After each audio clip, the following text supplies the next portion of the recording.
¿Qué es un partido comunista? ¿Cómo se organiza? ¿Qué tiene que decir el marxismo en relación a la cuestión de la organización de la clase trabajadora y más en particular en su dimensión política? Estas son las cuestiones que vamos a tratar en el día de hoy, no en este caso con un experto académico, aunque sí que tiene formación profesional en el ámbito de la historiografía, sino con una persona que lleva ya muchos años de su vida trabajando dentro de un partido comunista, en este caso el Partido Comunista de España.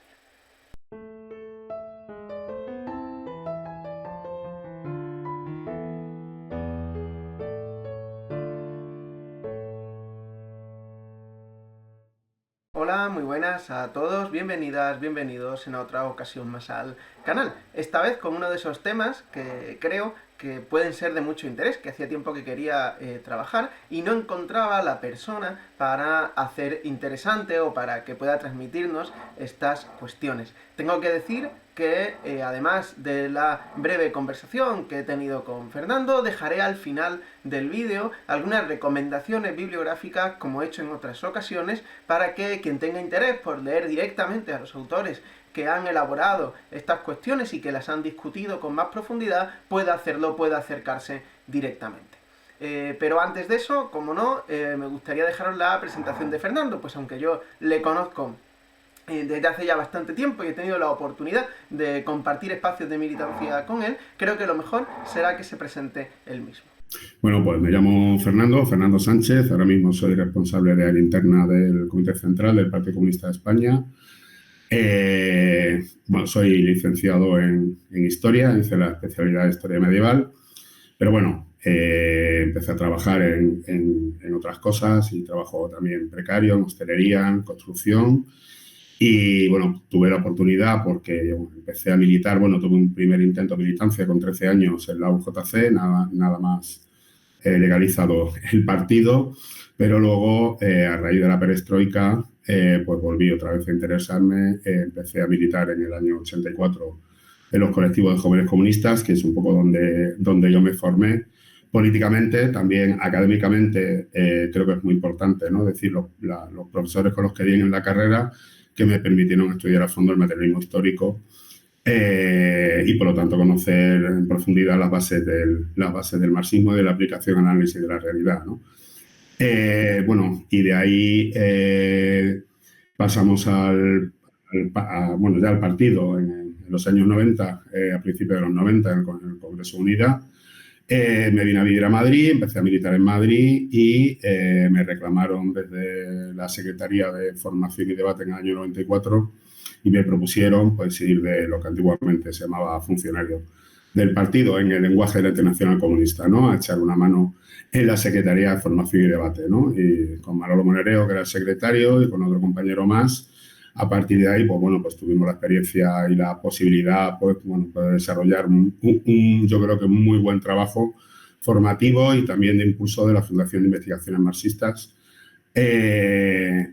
Y luego ya en el 17 Congreso, el secretario de organización saliente pues me propuso asumir la responsabilidad de organización. Bueno, pues yo lo acepté y desde entonces, es decir, del 17 al 18 y al 19 fui secretario de organización y durante el 2021 pues he sido responsable de área interna del partido. Muchas veces cuando se habla de la tradición leninista, uno se pregunta por qué es lo que caracteriza el partido, ese partido que el propio Lenin llamaba partido de nuevo tipo. ¿Qué sería ese nuevo tipo? ¿Cómo se formularían esos principios generales sobre los que se asienta la organicidad y el trabajo interno del partido? Que muchas veces, por cierto, se han condensado en una fórmula que bueno, ha sido altamente discutida, como es aquella del centralismo democrático. En definitiva, ¿cuáles serían los principios generales de este centralismo democrático? Bueno, en principio una obviedad, ¿no? Es decir, cualquier organización humana necesita de unas normas para poder funcionar y para poder sacar adelante sus acuerdos, sus objetivos y sus conclusiones, ¿no? El principio que se define, vamos, en los partidos comunistas lo definimos como centralismo democrático, que digamos, de alguna manera lo diseña o lo concreta Lenin después de la Guerra Civil, en función también de una realidad muy determinada, porque yo creo que eso es fundamental, ¿no? Es decir, los modelos organizativos tienen que estar primero en función de la situación histórica que vive cada partido en cada momento y segundo en función también de la correlación de fuerza que se pueda dar entre en ese momento y de los objetivos que el partido se plantee, ¿no? Y luego sobre esto, si quieres, hablamos un poco más, ¿no? Es decir, y en ese momento y en las condiciones concretas de la Unión Soviética, era necesario un partido que por una parte centralizara al máximo posible la toma de decisiones, pero que por otra parte también tuviera un respaldo democrático en las decisiones que se tomaban, ¿no? y que se iban tomando, ¿no? Hay una serie de principios más o menos que luego se establecieron, se reglamentaron un poco más adelante ya en el periodo de la dirección política de Stalin del partido, pero bueno, son una serie de principios que más o menos hemos venido asumiendo el conjunto de los partidos que hemos formado parte de la Internacional Comunista, ¿no? Que los podemos definir por una parte, pues la libre participación y la igualdad de toda la militancia del partido en todos los debates, que los órganos de dirección tienen que ser elegidos democráticamente en los congresos, ¿no? Y tienen que ser revocables, que tiene que haber disciplina consciente, es decir, que todos los militantes del partido tenemos que entender, y por lo tanto se implica también otro de los principios, que es el de después del debate, que debe de ser, o se debe intentar que sea lo más sintético posible a la hora de tomar decisiones.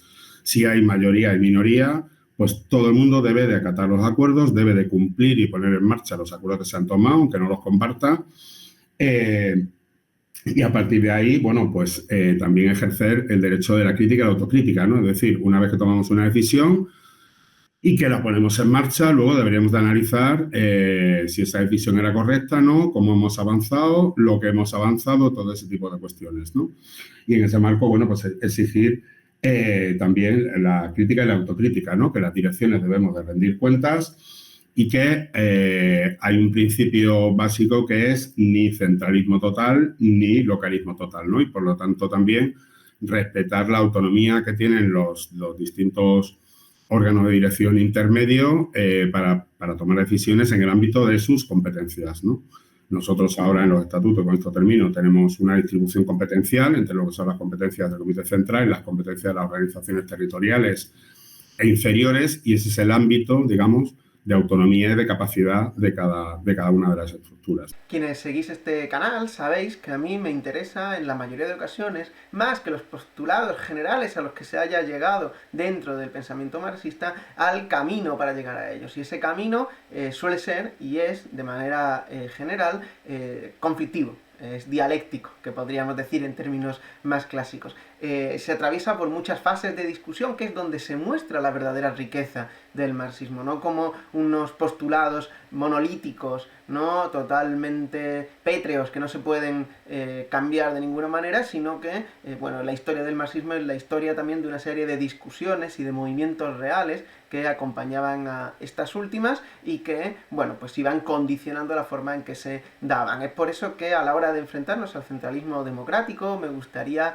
pedir un balance de las grandes discusiones que tienen lugar en el seno del partido en relación a esta cuestión organizativa. Una cuestión organizativa que va desde Pedro Checa hasta Santiago Carrillo, que por cierto tiene una discusión súper interesante con el filósofo marxista polaco Adam Schaff en relación al centralismo democrático, en el que se encuentra una defensa de este último por parte del entonces secretario general, que más allá de lo que hoy consideremos como su legado y las críticas que sin duda se le pueden formular, me parece absolutamente encomiable en algunos puntos. Al final del vídeo, como digo, os dejaré algunas recomendaciones en relación a todo esto, pero por ahora vamos a conocer la opinión de Fernando en relación a esos balances de esas discusiones que tuvieron lugar específicamente en el seno del Partido Comunista de España.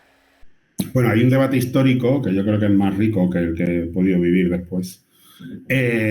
Un debate histórico en el PC, en todo el movimiento comunista internacional, pero fundamentalmente en el PC, entre, digamos, que tiene que ver también con algún libro de Adam Schaff, ¿no? Imagino que con ese debate, entre el centralismo y la democracia, ¿no? Y por lo tanto, ¿cuál es el punto intermedio? ¿Cuál es el equilibrio? ¿no? El Adam Smith, por ejemplo, critica que el estalinismo lo que hace es cosificar el centralismo democrático y, por lo tanto, mucho centralismo y poca democracia, ¿no? Ese debate en el partido, más o menos, se resuelve en la época de la clandestinidad, ¿no? Lo dice Ignacio Gallego, creo que en su libro. Hombre, lógicamente, en condiciones de ilegalidad no podemos garantizar la democracia como nosotros quisiéramos, ¿no? En el Congreso de Roma se avanza un poco más en esa cuestión y ese elemento, se intenta resolver desde un tirón por parte de los reformistas que se percibe, por ejemplo, en la salida del 10º Congreso, ¿no? Y, digamos, la posición de la dirección, que en ese sentido, claro, decir, la formación de Santiago era una formación tercerista, ¿no? Por decirlo de alguna manera, ¿no? Y, por lo tanto, él tenía muy claro y asumido que el centralismo democrático era el eje del funcionamiento del partido. Otra cosa es hasta dónde podía llegar la democracia.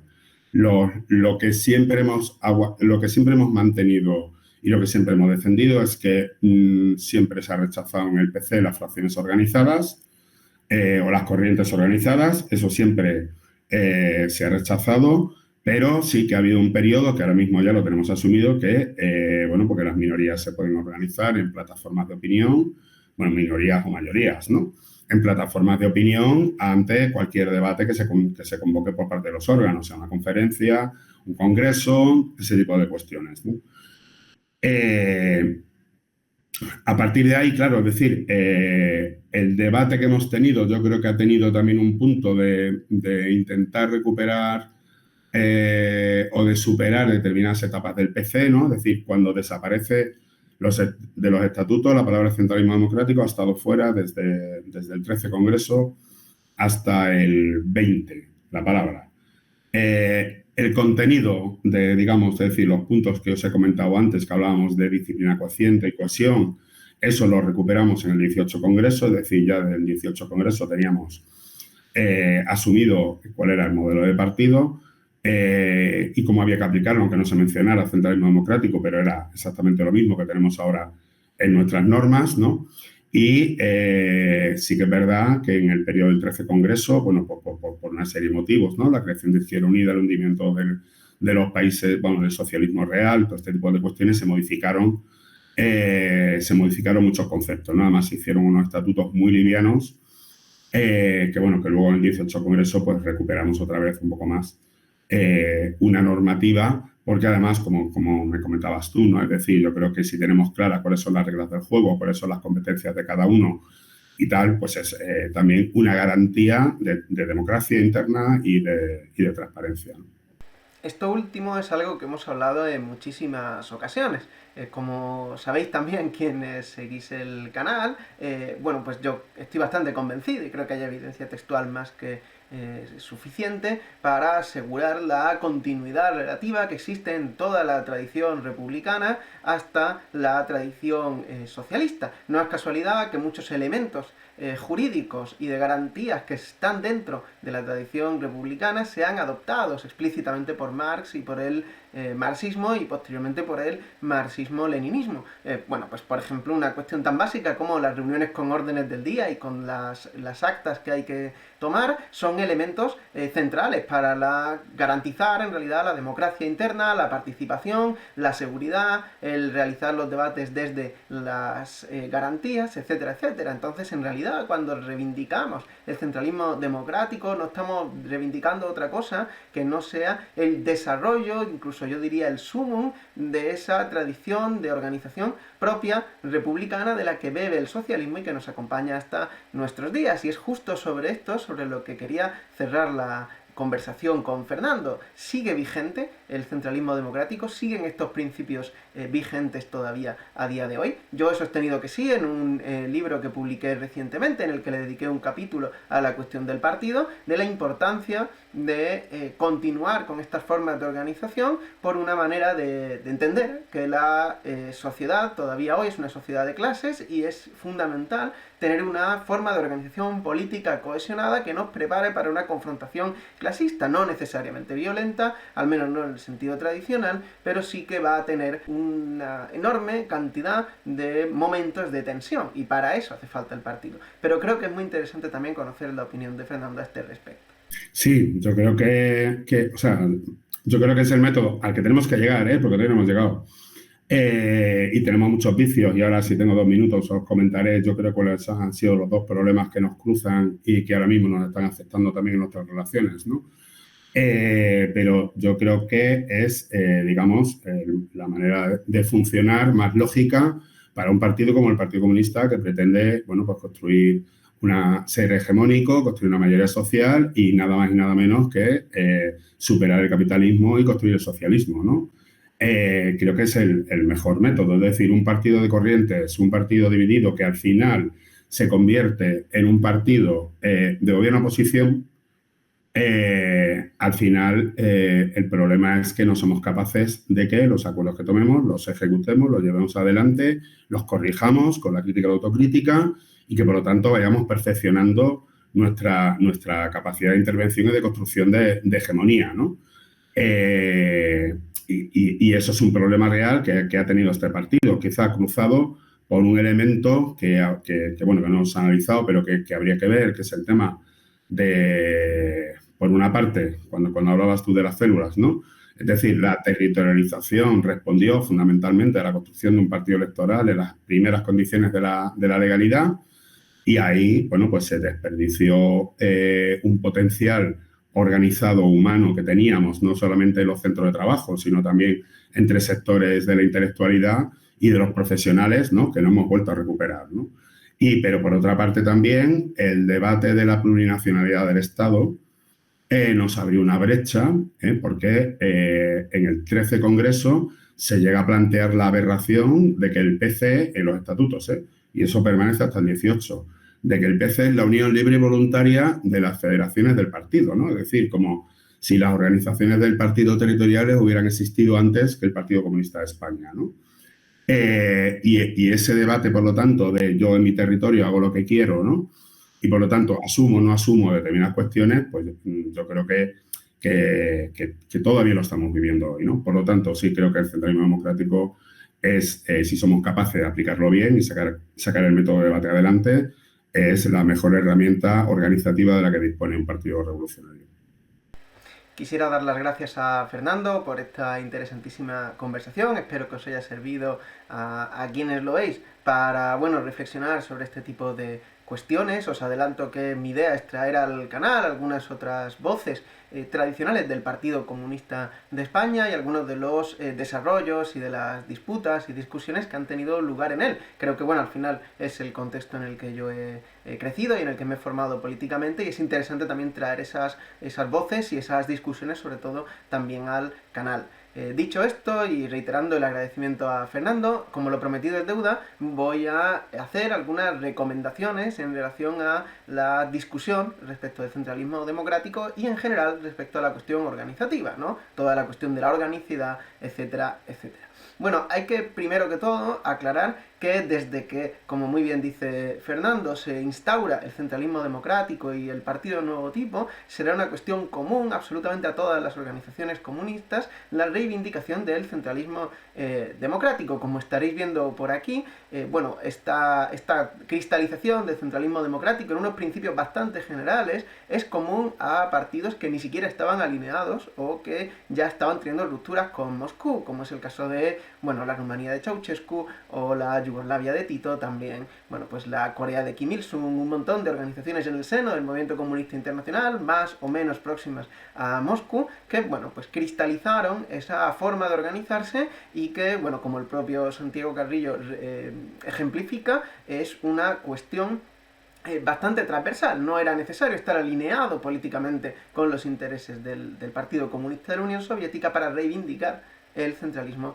democrático. Sin embargo, para entender cómo se gesta, yo recomiendo esta serie. Yo aquí tengo el tercer volumen, que ya hace referencia a debates más posteriores, ¿no? Ya de los años 60 prácticamente, que se titula Teoría marxista del partido político. En el primer volumen encontraréis algunas discusiones entre Lenin y Lukács, también Rosa Luxemburgo, que, bueno, pues van trayendo algunos de los elementos centrales de esa discusión. Evidentemente no está todo, evidentemente habría que leer no solo el qué hacer, sino toda una serie de obras del propio Lenin y de toda la discusión discusión teórica marxista para enfrentar la riqueza del problema, pero creo que, bueno, esta serie de teoría marxista del partido político está bastante bien. Una vez cristalizado lo que sería el centralismo democrático, yo recomiendo bastante leer algunos de los elementos más avanzados de esa visión, ¿no? El libro más clásico en este sentido, y que yo, bueno, recomiendo mucho, es El partido con paredes de cristal. Aquí lo tenéis en la edición en portugués, de la editorial del Partido Comunista Portugués, porque, bueno, el autor es Álvaro Cunhal, fue secretario general del Partido Comunista de Portugal durante muchos años. De todas maneras se puede encontrar fácilmente en internet. Es seguramente la manera más interesante y de las más repetidas, y no por casualidad, de explicar cómo funciona un partido comunista. No solo hay una fundamentación teórica, digamos, sino también un desarrollo de principios y de reglas que recomienda y que, desde luego, bueno, pues están ahí para llevarse a la práctica y para discutirlas. Yo mismo he tenido alguna diferencia con algunos elementos que plantea, pero no deja de ser uno de los clásicos entre los clásicos que todo militante comunista o quien aspira a serlo debería leer en algún momento. En ese mismo sentido, otro librito menos conocido y tampoco tan fácil de encontrar, tenemos este librito más corto, editado en la Unión Soviética por la agencia de prensa oficial, Los comunistas en la URSS, de Konstantin Chernenko. Fue secretario general del PQS después de Brezhnev, en ese intersticio antes de la llegada de Gorbachev, y, bueno, también de manera mucho más sintética recopila esos debates y vincula la visión marxista-leninista con la visión del centralismo democrático y su aplicación al partido. Por lo que se refiere a la tradición española, el artículo más clásico es uno que podréis encontrar en internet fácilmente, de Pedro Checa, sobre qué es el Partido Comunista, pero ya desarrollos posteriores, y que además los menciona Fernando en la conversación, están estos dos libritos de los años 70 de Ignacio Gallego. Fue un militante muy destacado del Partido Comunista de España que acabó en las filas del Partido Comunista de los Pueblos de España, el anterior PC.